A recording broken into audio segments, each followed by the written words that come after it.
Bonjour et bienvenue chez DigiSchool, je suis Alexandra, votre monitrice d'auto-école. Et aujourd'hui nous allons faire un live de code de la route. Donc la session va se dérouler en 40 questions, comme à l'examen. Si vous avez la moindre question tout au long de cette session, surtout n'hésitez pas à les laisser en commentaire.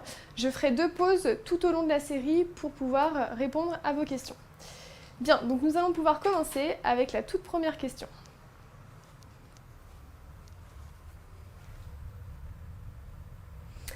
Alors, question 1. Lorsque je suis en descente, je passe au point mort pour diminuer ma consommation de carburant. Oui, réponse A. Non, réponse B.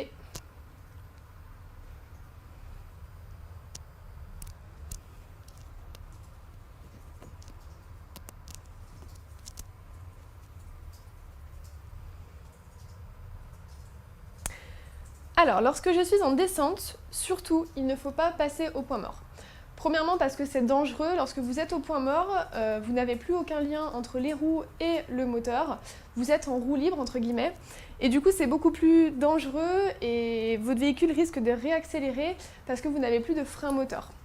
Donc lorsque vous êtes en descente, passez une vitesse et arrêtez d'accélérer, le frein moteur va automatiquement ralentir votre véhicule. Voilà, donc ici la bonne réponse c'était non, la B.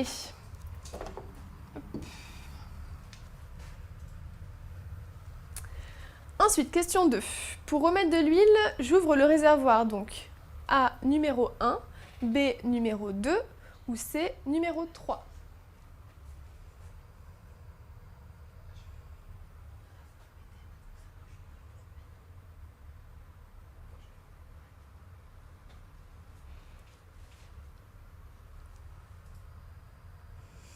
Alors, là, donc, nous avons un moteur de voiture et pour remettre de l'huile, donc c'est très important, notamment aussi pour le permis, de savoir où est-ce que vous allez faire vos niveaux. L'huile, en l'occurrence, il est ici. Donc c'est le numéro 2, donc la bonne réponse ici c'était la B. Donc vous avez l'huile, vous pouvez reconnaître facilement le témoin en fait avec la jauge d'huile. Le numéro 1, alors ici c'est le liquide de refroidissement que vous avez là. Et le numéro 3, c'est le liquide de frein. Voilà, donc les 3 niveaux qui sont importants. Donc ici, c'est la numéro 2, donc la B. Ensuite, question 3. Le pied droit me permet de manipuler facilement la pédale, donc réponse A d'embrayage, réponse B de frein, réponse C d'accélérateur.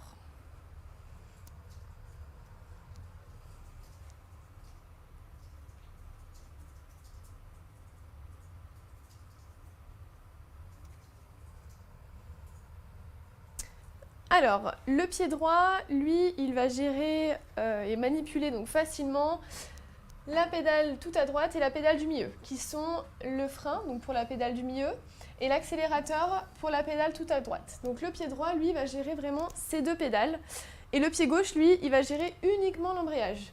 Donc là, c'est vraiment très important de ne pas confondre, ne pas freiner par exemple avec le pied gauche, parce que ça peut vraiment avoir des conséquences assez graves. Du coup, donc, pied droit, il manipule le frein et l'accélérateur, à retenir. Donc B et C pour les bonnes réponses. Ensuite, question 4. En zone 1, en haut, se trouve donc réponse A, le clignotant, réponse B, les feux de position. En zone 2, donc en bas, se trouve donc réponse C, les feux de position, ou réponse D, les feux de recul.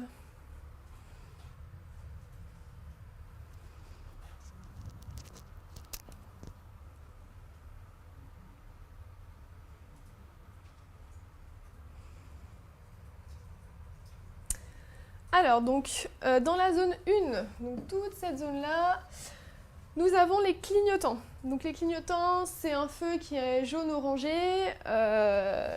Donc là, c'est voilà, les clignotants, en général, vous avez un feu qui est blanc.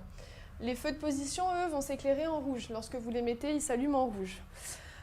Ensuite, pour la zone 2, donc qui se trouve ici, cette zone-là, ça sera les feux de recul, pardon. Feux de recul étant en blanc, donc là on peut voir aussi que la zone du feu est blanche. Donc feux de recul en blanc et les feux de stop sont également en rouge. Donc tout ce qui est voilà, feu de position, feu de croisement, feu de route, etc. Là vous serez en rouge. Pour les feux de stop, vous serez également en rouge. Les autres, donc les clignotants, les feux de recul, ils seront plus situés dans les parties blanches des feux. Voilà, donc les bonnes réponses ici sont la A et la D. Ensuite, question 5. Sur un constat amiable, je dois indiquer obligatoirement réponse A, les blessures même légères. Réponse B, les dégâts sur le mobilier urbain. Réponse C, les dégâts sur mon véhicule et celui du conducteur impliqué. Ou réponse D, le nom des témoins au moment de la signature, même s'ils n'ont pas vu l'accident.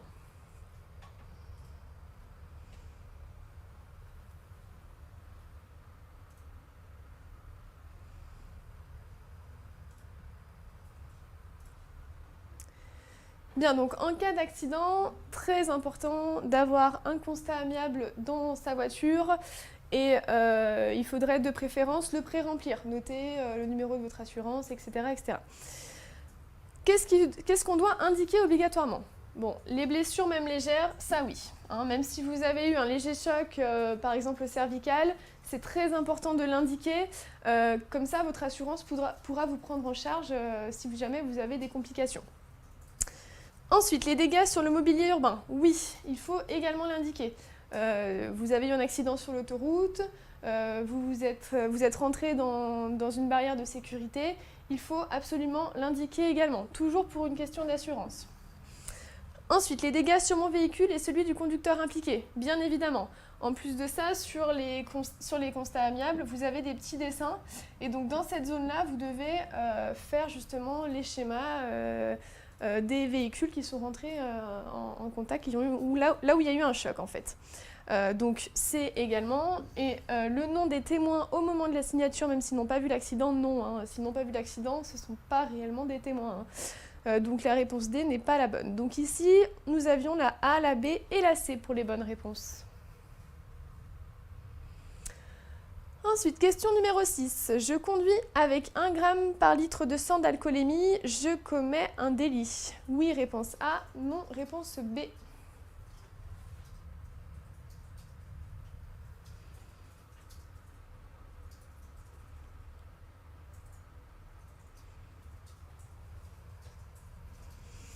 Alors, conduisant avec 1 g d'alcoolémie, enfin 1 g par litre de sang d'alcoolémie, je suis bien évidemment en délit. Hein. Les délits, donc la limite, je vous le rappelle, c'est 0,80 donc grammes par litre de sang. Donc ça, il faut bien le retenir. Pour les conducteurs confirmés, nous avons une limite de 0,80 à ne pas franchir. Au-delà, vous êtes dans un délit. Pour les jeunes conducteurs, je vous le rappelle, c'est 0,20 grammes, hein, donc c'est très très peu pour les conducteurs novices. Voilà, donc là, oui, nous sommes en délit. Donc la réponse A. Ensuite, question 7. J'ai commis un excès de vitesse de 10 km/h sur cette route en agglomération. Pour récupérer le point perdu sur mon permis de conduire, je dois attendre. Donc réponse A, 6 mois. Réponse B, 12 mois. Réponse C, 18 mois. Ou bien réponse D, 24 mois.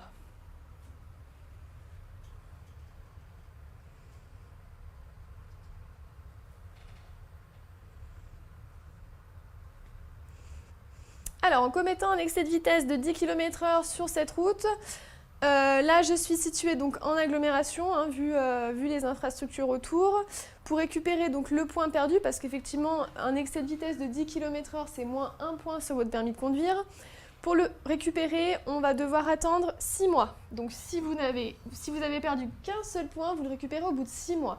Si vous en perdez au-delà de 1, donc 2, 3, 4, là vous devez attendre 2 voire 3 ans pour pouvoir les récupérer. C'est vraiment pour un point que vous allez récupérer au bout de 6 mois. À retenir ça également. Hein. Donc là ici c'est la réponse A, la bonne réponse. Ensuite, 8e question. Dans cette situation, je m'écarte sur la voie de gauche. Oui, réponse A, ou non, réponse B. Je klaxonne. Oui, réponse C, ou non, réponse D.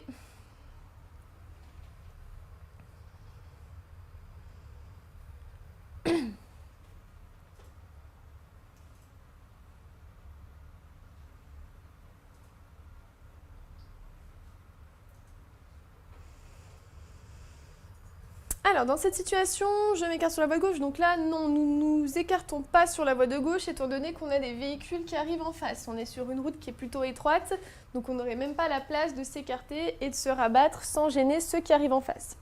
Donc là, pour la première partie de question, c'était la B. Je klaxonne. Alors ici, Ça peut être utile de klaxonner étant donné qu'on est dans le cadre d'un danger immédiat. Admettons que la voiture blanche, le conducteur de la voiture blanche est en train de se retourner pour vérifier qu'il n'y ait personne qui arrive derrière. Voilà, ça peut être une option. Donc du coup, en cas de danger immédiat, il est nécessaire de klaxonner. Un bref coup de klaxon, hein, on n'a pas besoin de s'acharner non plus sur notre klaxon, mais voilà, ça peut être utile en cas de danger immédiat. Donc là, nous avons la B et la C pour les bonnes réponses. Ensuite, question 9. Ce véhicule souhaite s'insérer dans la circulation. Je dois m'arrêter. Oui, réponse A, ou non, réponse B.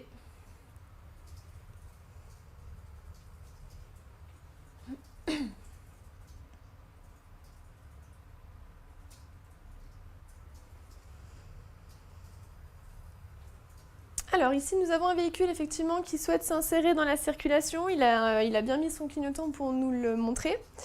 On ne doit pas s'arrêter hein, ici. Dans tous les cas, il faut bien retenir une règle pour ce qui est du code de la route, c'est un véhicule qui manœuvre, donc qui roule vraiment lentement ou alors qui veut sortir d'un stationnement, n'est pas prioritaire sur les autres véhicules qui roulent sur l'axe principal, hein, comme c'est le cas ici.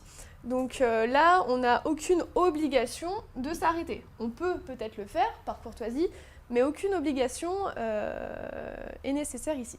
Donc là, je dois m'arrêter, non. Hein. La bonne réponse étant la B.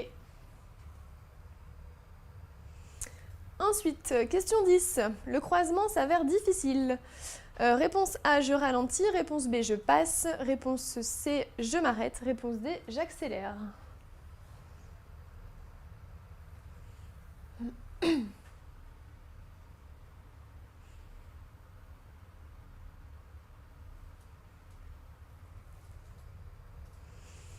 Alors ici, en cas de croisement difficile, la règle veut que ce soit le véhicule qui rencontre un obstacle qui s'arrête le premier. Comme c'est le cas ici, l'obstacle étant les véhicules stationnés à droite de la chaussée. Donc ici, ils sont sur ma voie de circulation, c'est donc à moi de m'arrêter le premier pour faciliter le passage aux véhicules arrivant en face. Donc je vais tout simplement m'arrêter. Hein. Voilà, je m'arrête. Je ne vais certainement pas accélérer, de toute façon je ne pourrai pas. Donc c'est pour la question 10. Question 11. Ce panneau conseille aux cyclistes de circuler sur la voie qu'il aurait réservée. Oui, réponse A, non, réponse B. Il s'agit d'une piste cyclable. Oui, réponse C, non, réponse D.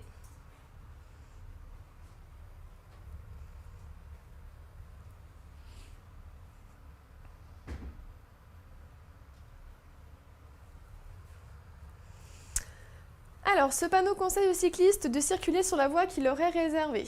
Alors, la règle principale du code de la route, c'est dans un premier temps de bien connaître la forme des panneaux. Ici, nous avons un panneau rond avec un fond bleu. Lorsque vous avez un fond bleu, pensez que c'est une obligation. Obligation. Donc, dès que vous avez un panneau qui a la forme ronde et qui a un fond bleu, c'est une obligation. Donc ici, le panneau, il ne va pas conseiller aux cyclistes, mais il va leur obliger de circuler sur la voie qu'il aurait réservée. Ce n'est même pas un conseil, c'est une obligation. Donc ici, voilà, ça peut être un petit peu piège. La bonne réponse, c'est non, c'est la B. Donc là, on est obligé de circuler sur la voie pour cyclistes. Il s'agit d'une piste cyclable, c'est également non. Je vous le rappelle, une piste cyclable doit obligatoirement être séparée par un terre-plein central de type trottoir, hein, par exemple. Donc là, lorsque vous êtes sur la même voie de circulation que les automobilistes, c'est une bande cyclable. Donc les bonnes réponses sont la B et la D. Question 12. Quel véhicule passe le premier? Réponse A, mon véhicule. Réponse B, le véhicule gris. Réponse C, le véhicule blanc.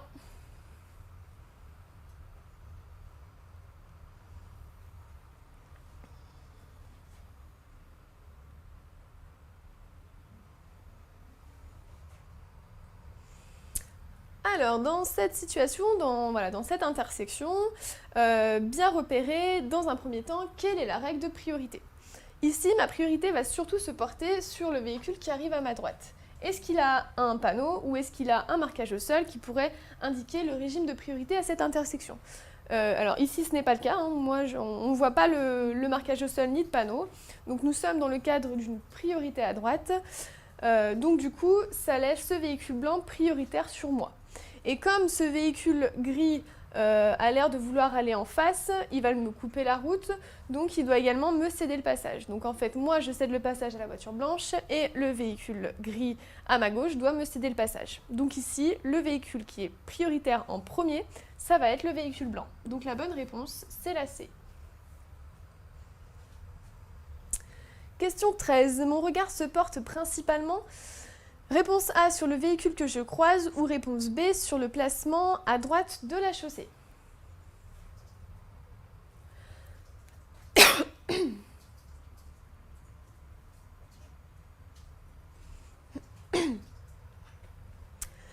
Alors, lorsque je croise un véhicule, il ne faut surtout pas que je regarde ce véhicule, hein, que ce soit une voiture, même si c'est un cycliste ou même un piéton. Je ne dois surtout pas regarder le véhicule que je croise. Pourquoi?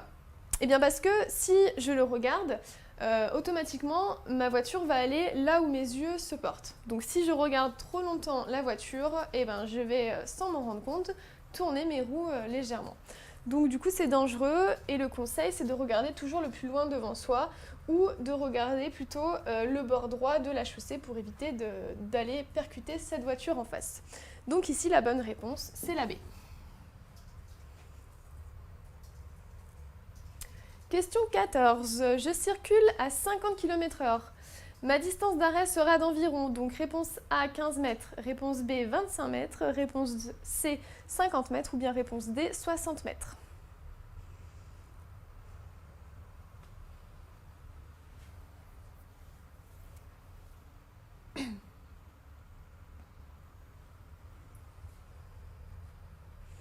Alors, circulant à 50 km/h, là, une question sur les calculs qu'il faut connaître plus ou moins par cœur.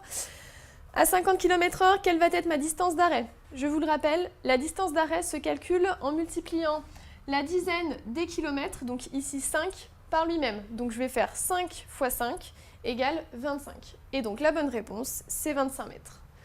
Donc là, pas très compliqué, il suffit simplement de bien connaître le calcul. Distance d'arrêt, on multiplie la dizaine des kilomètres par lui-même, par elle-même plutôt, et ça nous donne la distance d'arrêt en mètres, environ. Hein. Donc ici, c'est la réponse B. Question 15. Je souhaite tourner à gauche à la prochaine intersection. Je me place dans la voie de gauche. Réponse A, immédiatement. Réponse B, plus tard.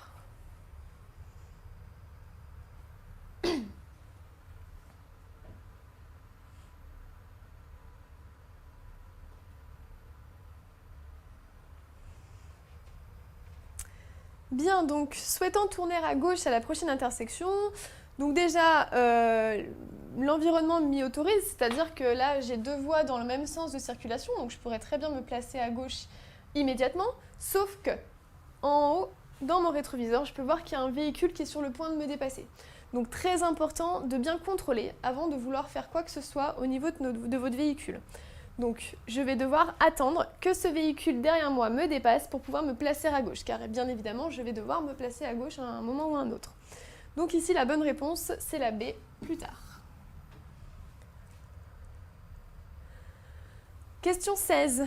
Je circule à 50 km/h, les distances de sécurité sont suffisantes. Oui, réponse A, ou non, réponse B.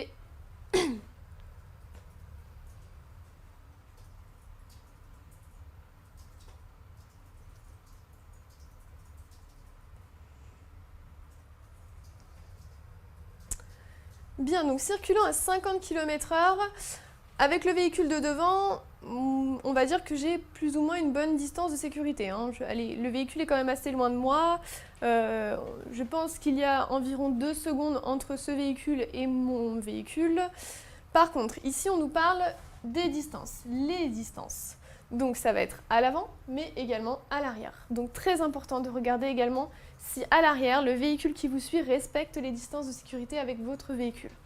Là derrière nous, le véhicule noir est beaucoup trop proche de nous. Donc on voit très bien d'ailleurs qu'il ne respecte pas ces 2 secondes de distance de sécurité. Donc ici, la bonne réponse, c'était non. Elles ne sont pas suffisantes les distances. Question 17. Le véhicule blanc sort de son stationnement. Je suis prioritaire. Oui, réponse A. Non, réponse B. Je peux faire un appel lumineux pour le laisser s'engager. Oui, réponse C. Non, réponse D.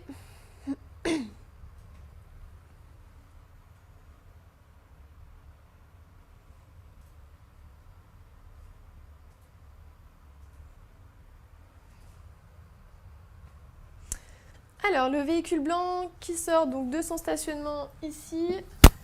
Est-ce que je suis prioritaire? Donc oui, hein, comme je vous le disais tout à l'heure, le véhicule qui manœuvre n'est pas prioritaire sur ceux qui arrivent sur l'axe principal. Donc ici, ce véhicule blanc n'est pas prioritaire. C'est moi qui suis prioritaire, donc la bonne réponse ici, c'est oui. Je peux faire un appel lumineux pour le laisser s'engager. Alors si je suis courtois, je peux bien entendu, il n'y a aucun problème, d'autant plus qu'il n'y a pas forcément de danger sur cette intersection. Donc ici, je peux effectivement faire un appel lumineux pour le laisser s'engager. En plus de ça, je suis assez loin de lui, donc je n'aurais même pas besoin de m'arrêter si ça se trouve. Donc voilà, par courtoisie, je peux effectivement lui faire un appel lumineux. Et je dis bien je peux, hein, c'est pas je dois, c'est je peux. Donc ici, les bonnes réponses sont la A et la C. Question 18. En approche de ce feu vert, je maintiens ma vitesse. Réponse A ou je ralentis. Réponse B.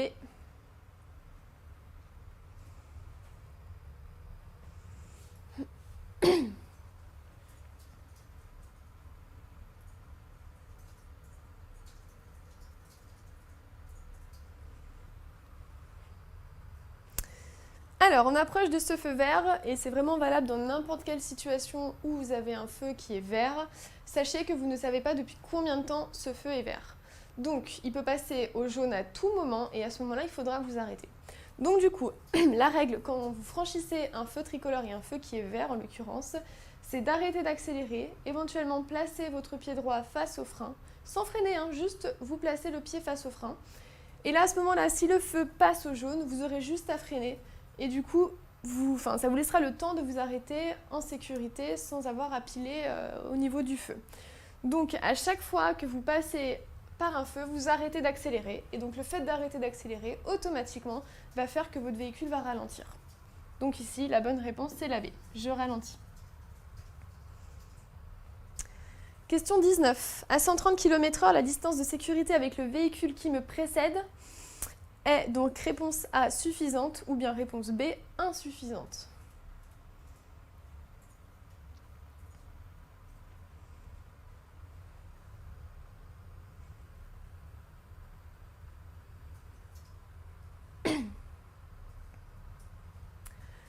Alors ici à 130 km/h, donc j'en déduis que nous circulons sur une autoroute, on peut le voir par les 3 voies de circulation et la bande d'arrêt d'urgence que nous avons ici.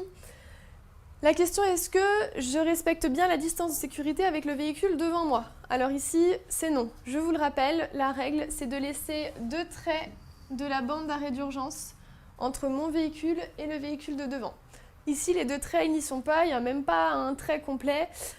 Donc du coup, je suis beaucoup trop proche de ce véhicule, je dois ralentir, d'autant plus que derrière moi, je n'ai personne, donc je peux largement arrêter d'accélérer sans avoir à gêner la circulation. Donc ici, la bonne réponse, c'est insuffisante, c'est réponse B. La distance parcourue pendant le temps de réaction en circulant à 130 km/h est d'environ réponse A 40 mètres, réponse B 60 mètres, réponse C 80 mètres, réponse D 100 mètres.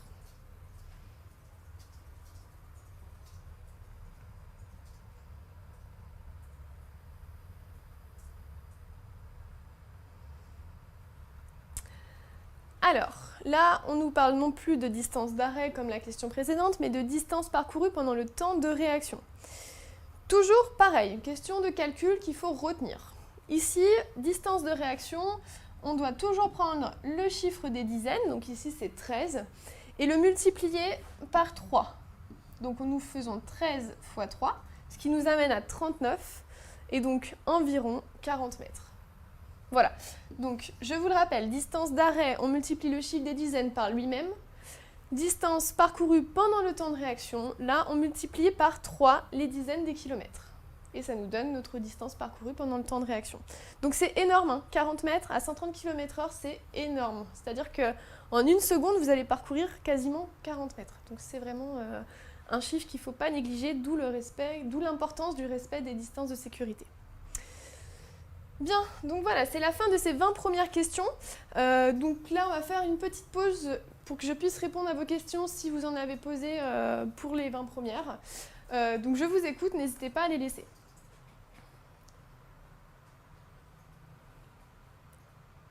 J'attends un petit peu vu qu'il y a du décalage. Ok.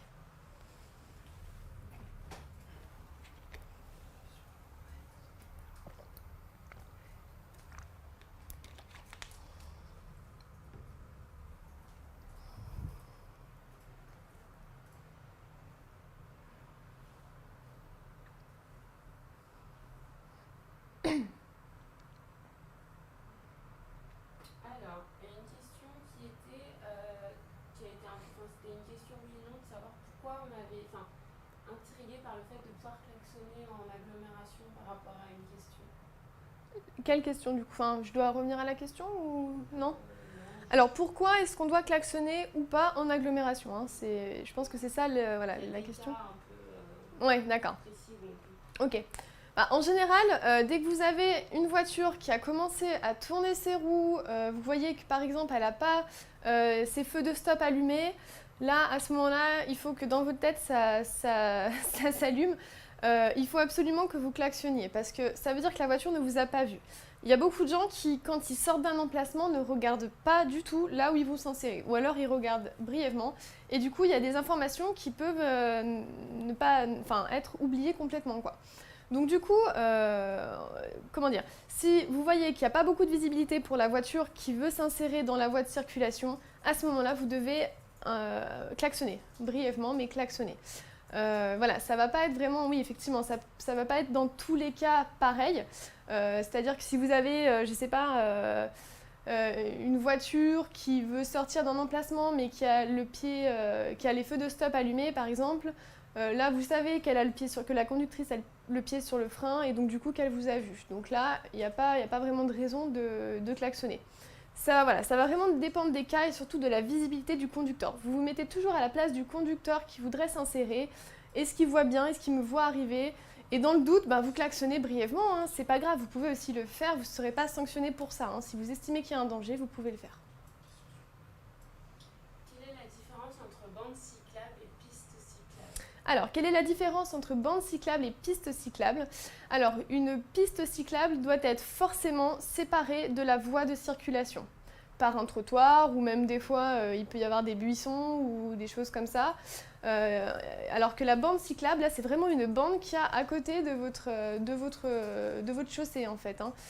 Donc, il y a juste des traits qui vont séparer la bande cyclable de la voie de circulation. Alors qu'une piste, il y a vraiment un trottoir, il y a vraiment un terre-plein central.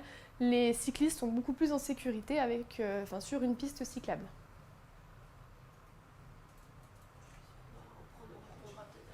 Ok, alors on va continuer la fin de cette série, donc avec les 20 dernières questions. Si vous avez d'autres questions, hein, n'hésitez toujours pas à les laisser en commentaire. Allez, c'est parti, question 21. Après ce panneau, je pourrais rouler à 70 km/h, réponse A, 80 km/h, réponse B, 90 km/h, réponse C, ou 110 km/h, réponse D.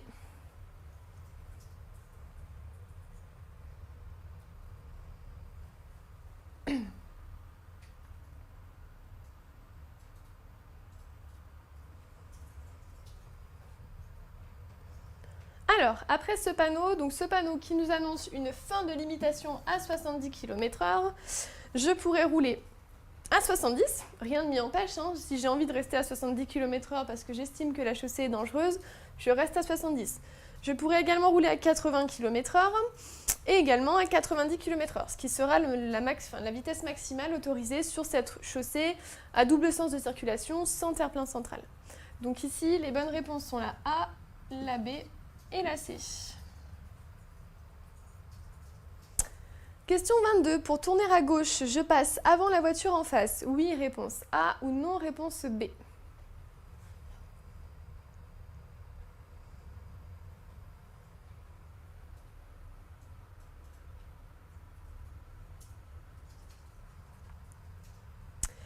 Alors, pour tourner à gauche immédiatement, je dois m'arrêter pour laisser passer cette voiture. Étant donné que je lui coupe la route, entre guillemets, lorsque je veux tourner à gauche, je dois obligatoirement m'arrêter et lui céder le passage. Donc je passe avant la voiture en face, bien évidemment c'est non.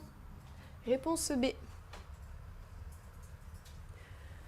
Question 23. La voiture blanche avance. Le conducteur ne semble pas me voir. J'accélère, réponse A. Je ralentis, réponse B. Je klaxonne, réponse C. Je fais un appel lumineux, réponse D.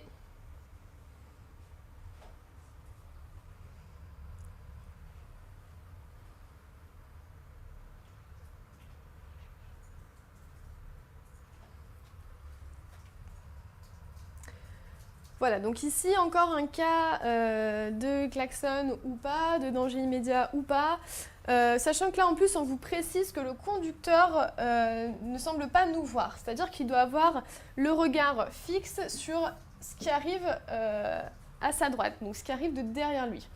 Donc il va continuer à avancer et regarder en même temps ce qui arrive derrière, donc nous, il ne nous voit pas. Or, il est beaucoup plus dangereux pour nous parce que s'il continue à avancer, il va commencer à arriver sur notre voie. Donc je n'accélère pas. Là ici, je vais ralentir et je vais klaxonner simplement pour lui indiquer que là il y a danger, qu'il faut absolument qu'il me voie et qu'il arrête d'avancer. Donc les bonnes réponses c'est la B et la C. Question 24. Je peux faire un arrêt pour déposer un passager. À gauche du panneau, oui, réponse A, non, réponse B. À droite du panneau, oui, réponse C, non, réponse D.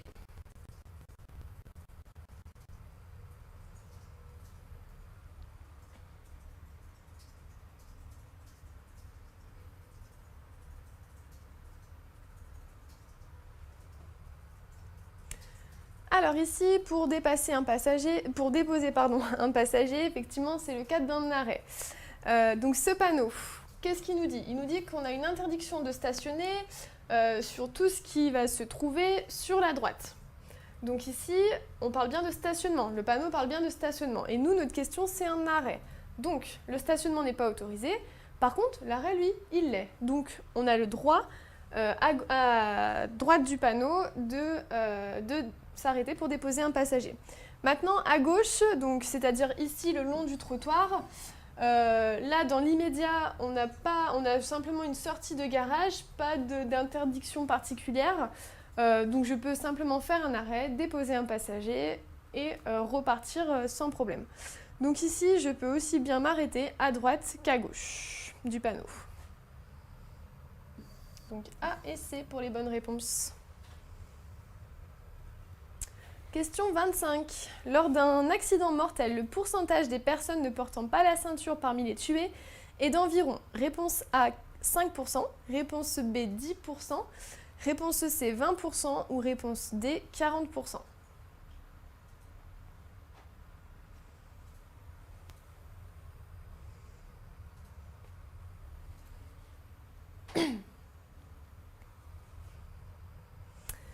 Alors, lors d'un accident mortel, il y a beaucoup de statistiques qui ressortent.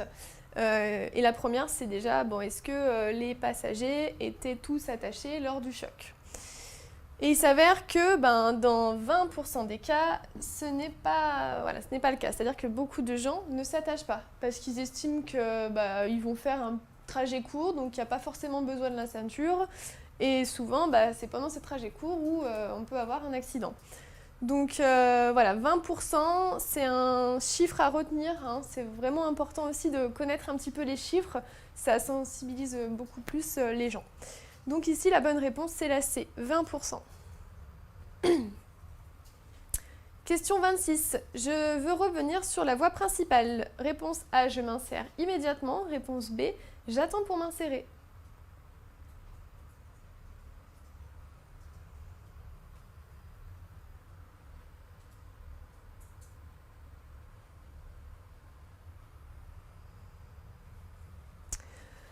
Alors, je veux revenir donc sur la voie principale, j'ai dû me tromper de direction et je vois que ce n'est pas forcément la bonne direction à suivre lorsque je suis dans cette voie. Je m'insère immédiatement sur la gauche, alors ici non, nous avons un véhicule qui est en train de nous dépasser. Donc il va bientôt terminer son dépassement, mais dans tous les cas, on ne peut pas donner un coup de volant tout de suite. Donc ici, la bonne réponse, c'est la B. Je vais attendre pour m'insérer.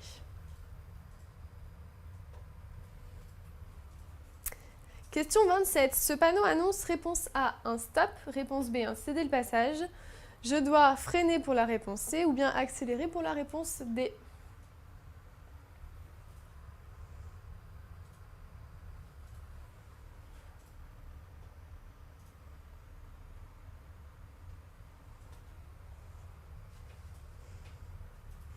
Alors, ce panneau annonce. Alors ici, nous n'avons pas de... Enfin, nous avons un panonceau, mais sur ce panonceau, il n'y est pas marqué stop. Alors que normalement, lorsque vous avez cette forme de panneau, sur le panonceau, vous avez un stop de marqué. Donc ici, ce ne sera pas un stop, ce sera un céder le passage donc à 150 mètres.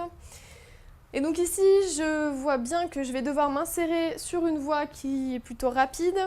Je ne dois pas freiner. Alors, vous allez me dire, mais pourquoi? Parce que dans la majorité des cas, quand on circule en ville, on doit ralentir lorsqu'on arrive à un céder le passage. Lorsque vous êtes sur le point de vous insérer sur une autoroute ou une autre voie rapide, c'est très dangereux de freiner pour s'insérer. C'est-à-dire que c'est beaucoup plus évident pour un conducteur d'atteindre presque la même vitesse que les véhicules qui circulent sur la voie rapide, et ce sera beaucoup plus simple pour lui de s'insérer si il est à une allure plutôt élevée. Donc à retenir, sur les autoroutes, évitez de trop ralentir pour vous insérer. Ayez plutôt du rythme, soyez dynamique et ce sera beaucoup plus simple pour vous de vous insérer. Donc ici, les bonnes réponses sont la B et la D. Question 28. Je circule sur une route à caractère prioritaire. Oui, réponse A. Non, réponse B. J'aurai la priorité de passage à la prochaine intersection. Oui, réponse C. Ou non, réponse D.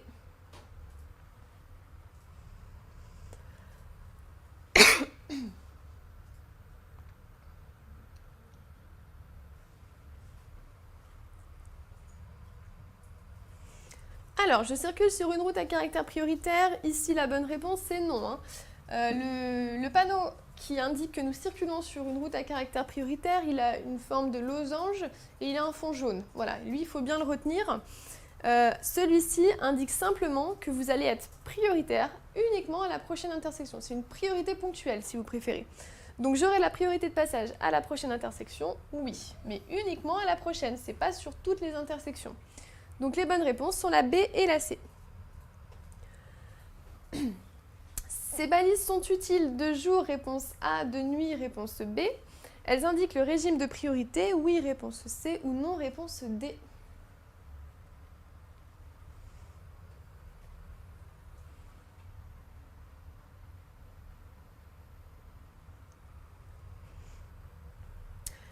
Alors, ces balises situées à droite de la chaussée annoncent, déjà, elles sont utiles aussi bien de jour que de nuit.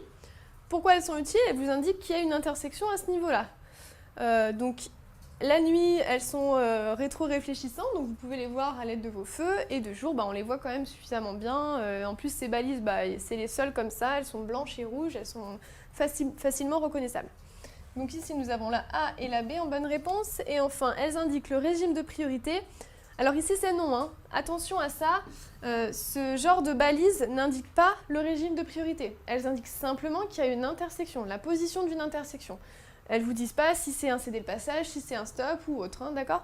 Donc il faut absolument bien les repérer pour pouvoir ensuite connaître le régime de priorité en regardant le panneau ou le marquage au sol. Donc les bonnes réponses sont la A, la B et la D ici. Ensuite, question 30. À droite, je peux m'arrêter. Oui, réponse A. Non, réponse B. Stationner. Oui, réponse C. Non, réponse D.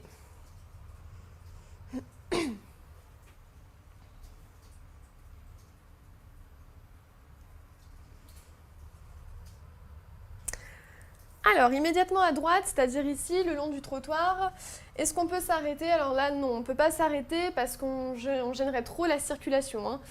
Donc si on s'arrête ici, le véhicule derrière nous, il ne pourra plus passer. Donc l'arrêt n'est pas autorisé et le stationnement encore moins. Si l'arrêt n'est pas autorisé, bien souvent le stationnement ne l'est pas non plus. On peut également voir donc, le marquage au sol qui est une ligne jaune continue. Alors lorsqu'elle est continue, c'est vraiment stationnement et arrêt interdit. Lorsqu'elle est discontinue, vous avez le droit de vous arrêter, mais pas le droit de stationner. Voilà, il faut bien retenir ce type de marquage. Donc je ne peux ni m'arrêter, ni stationner. La B et la D. Question 31. À combien de mètres de l'accident doit normalement être placé le triangle de présignalisation? Réponse A, 10 mètres. Réponse B, 20 mètres. Réponse C, 30 mètres. Ou réponse D, 40 mètres.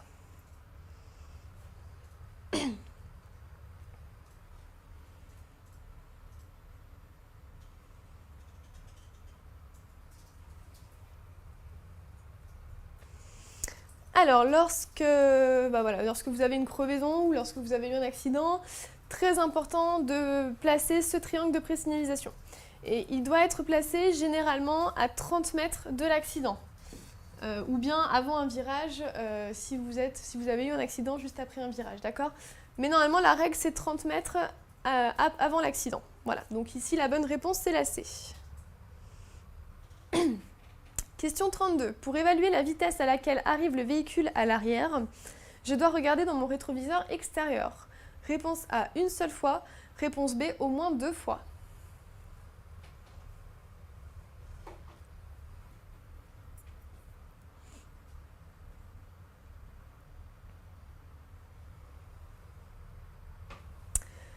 Alors, afin de bien voir le véhicule qui arrive derrière moi, lorsque je veux m'insérer par exemple, je dois regarder dans mon rétroviseur même plus de 2 fois.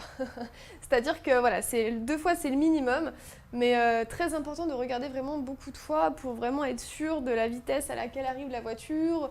Est-ce qu'elle est arrêtée ou alors est-ce qu'elle est en train de rouler? Et si oui, à quelle vitesse? Voilà, donc très très important de contrôler 2 fois au minimum. Hein. Moi je dis que c'est vraiment plus, mais voilà.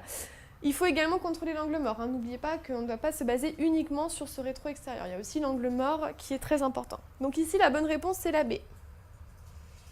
Question numéro 33. Avant de quitter mon emplacement, je regarde uniquement dans mon rétroviseur intérieur. Oui, réponse A. Non, réponse B.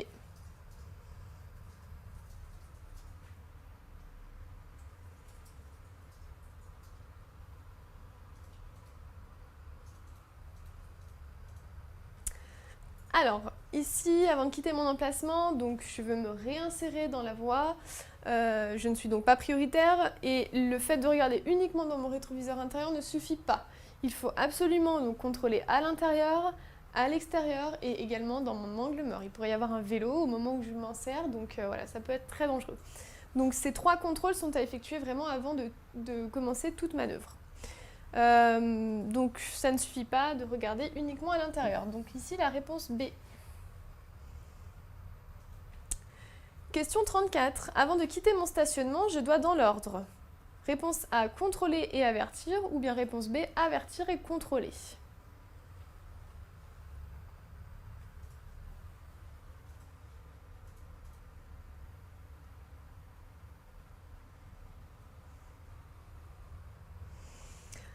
Alors, dans la logique des choses, il faut avant toute chose contrôler.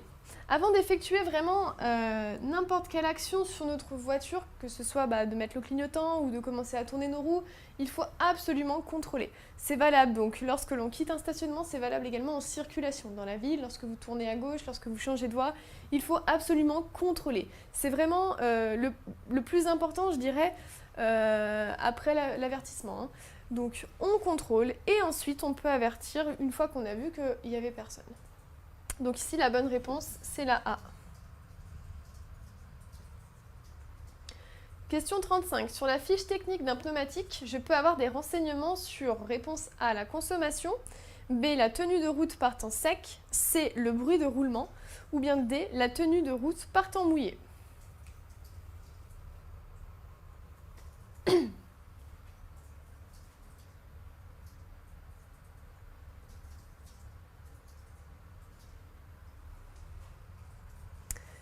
Alors, la fiche technique d'un pneumatique, donc c'est-à-dire qu'à chaque fois que vous allez acheter une voiture ou un pneumatique, vous allez avoir ce type de fiche technique.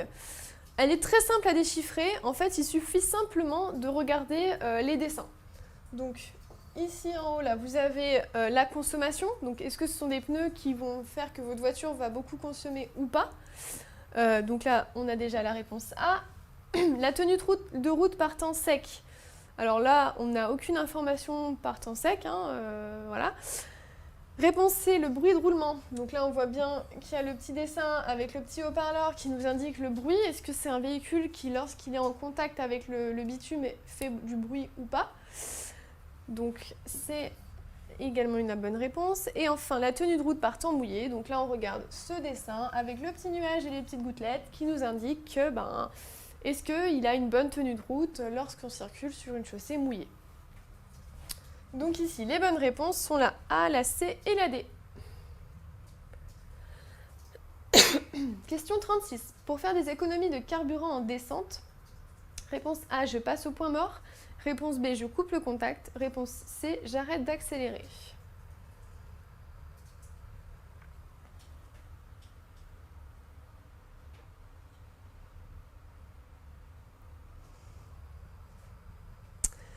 Alors, pour faire des économies de carburant, lorsque je suis dans une descente plutôt importante, comme je vous le disais au tout début de la série, je ne passe pas au point mort. Parce que le fait de passer au point mort fait qu'il n'y a plus aucune liaison entre les roues et le moteur. Du coup, votre moteur, c'est comme si pour lui, il était à l'arrêt, donc il va injecter sans cesse du carburant. Donc du coup, les économies de carburant, il n'y en a pas quand on est au point mort. Couper le contact, c'est très très très dangereux, je vous le déconseille parce que le fait de couper le contact fait qu'on coupe tout ce qui est électronique dans la voiture et du coup on n'a plus de direction assistée, donc les roues se tournent beaucoup moins facilement. Bref, c'est dangereux à ne pas faire. Donc du coup, on va simplement arrêter d'accélérer et se laisser descendre, éventuellement freiner légèrement, mais surtout on ne passe pas au point mort et on ne coupe pas le contact. Donc la bonne réponse c'est la C. Question 37. Avec un véhicule essence, pour économiser du carburant, j'enclenche une vitesse supérieure quand le régime moteur atteint environ. Donc réponse A, 1500 tours minute. Réponse B, 2500. Réponse C, 4005.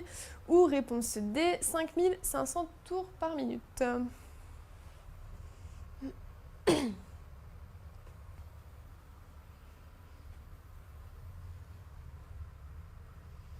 Alors, lorsque je circule avec un véhicule essence, bon, ça c'est à retenir hein, pour avoir une conduite écologique, économique. Sur un véhicule essence, on va enclencher la vitesse supérieure à environ 2500 tours minute. Alors que sur un véhicule diesel, on est beaucoup plus bas, je crois qu'on est à 2000 max, hein, donc voilà. Donc c'est à retenir, véhicule essence, 2500 tours minute, si vous voulez être éco-conducteur. Question 38. Cette voiture a allumé ses feux de détresse, je la dépasse. Oui, réponse A. Non, réponse B.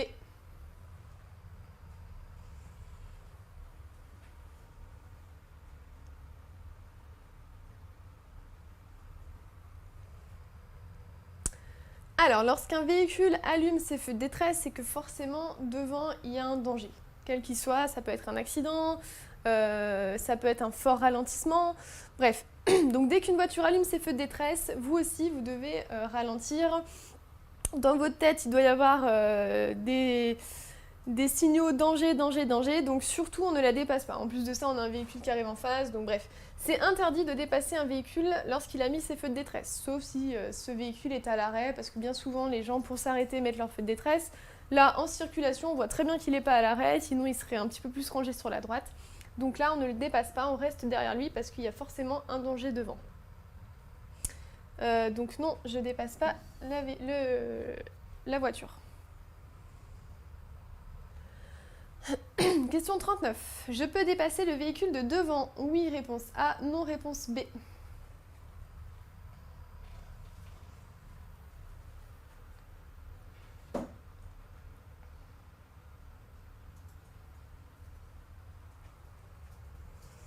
Alors ici, c'est une question très intéressante puisque en soi, devant nous, on voit qu'il y a une ligne discontinue, pas de voiture devant. Derrière nous, personne n'est sur le point de nous dépasser. Donc en soi, on pourrait dépasser. Seulement, voilà, nous avons le soleil derrière et on peut remarquer donc les ombres. Ici, l'ombre de ma voiture et ici, on a également une ombre. Quelle est cette ombre? Eh bien, probablement un cyclo ou bien une moto. Du coup, là, elle est sur le point de nous dépasser. On ne la voit pas dans notre rétroviseur. Elle est certainement dans notre angle mort. Donc là, très utile de contrôler l'angle mort pour pouvoir dépasser la voiture de devant. Donc là, on ne le fait pas, on ne dépasse pas parce qu'on est sur le point d'être dépassé par une moto. Donc ici, la bonne réponse, c'est la B. Et enfin, question 40. Le véhicule à droite souhaite sortir du garage. Réponse A, j'accélère et je passe. Réponse B, je klaxonne. Réponse C, je ralentis. Réponse D, je m'arrête.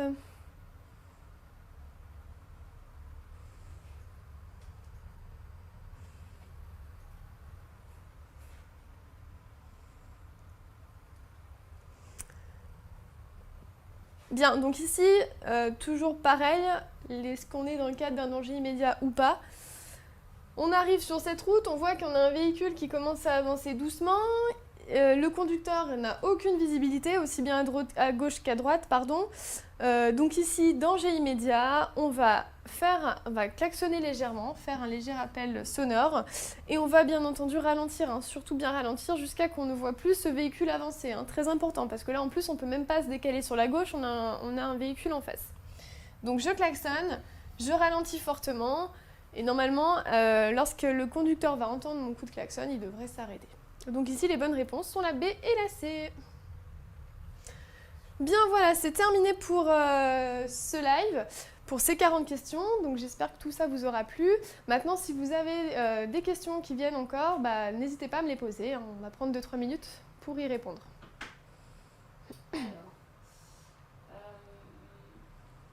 Comment différencier une voie pour véhicule lent, notamment pour les questions où on nous demande si nous sommes bien placés pour la conduite et si on doit se rabattre à droite? Alors, comment différencier une voie pour véhicule lent d'une sortie, en fait? Je crois que c'est ça, je pense que l'utilisateur veut dire ça. Alors, les voies pour véhicules lents, il suffit de regarder les panneaux, vraiment, hein. Lorsque vous conduisez, vous n'allez pas atterrir comme ça sur une voie de véhicule lent. Automatiquement, il va y avoir un panneau qui vous l'aura annoncé. Donc là, à ce moment-là, si vous voyez ce panneau, vous allez savoir que la voie de véhicule lent, elle va arriver. Tout comme les sorties. Les sorties sont obligatoirement annoncées 200, 300 mètres à l'avant, même si ce n'est plus, hein. Donc voilà, il suffit vraiment d'observer. Vous n'allez pas atterrir comme ça sur une voie de véhicule lent ou comme ça sur une sortie si vous n'avez pas vu au préalable des panneaux.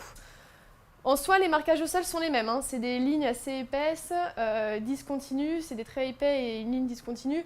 Voilà, donc les lignes, vous ne le savez pas, mais par contre, c'est simplement les panneaux qui vont vous dire si vous êtes sur une voie pour véhicule lent ou si vous êtes sur une sortie ou une insertion.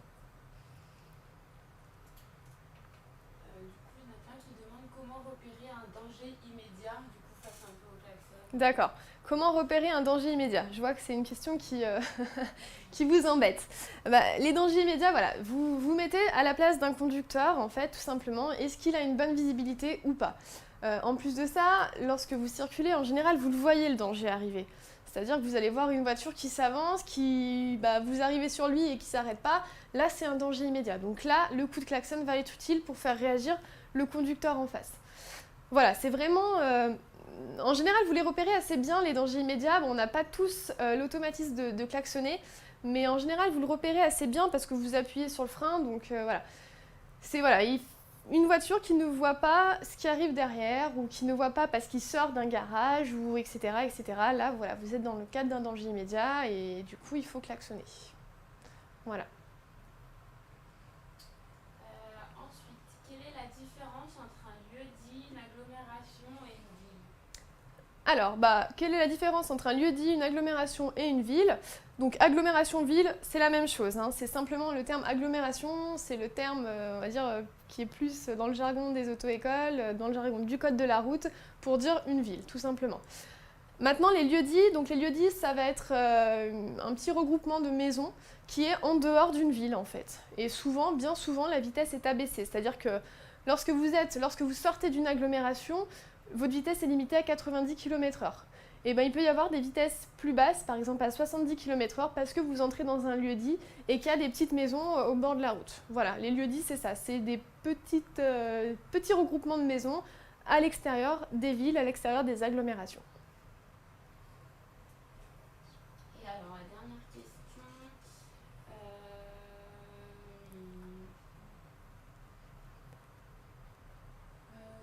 quel feu utiliser et à quel moment par rapport au feu de croisement, feu de route et... D'accord. Donc quel feu utiliser et à quel moment, donc par rapport au feu de croisement, au feu de route et au feu de position.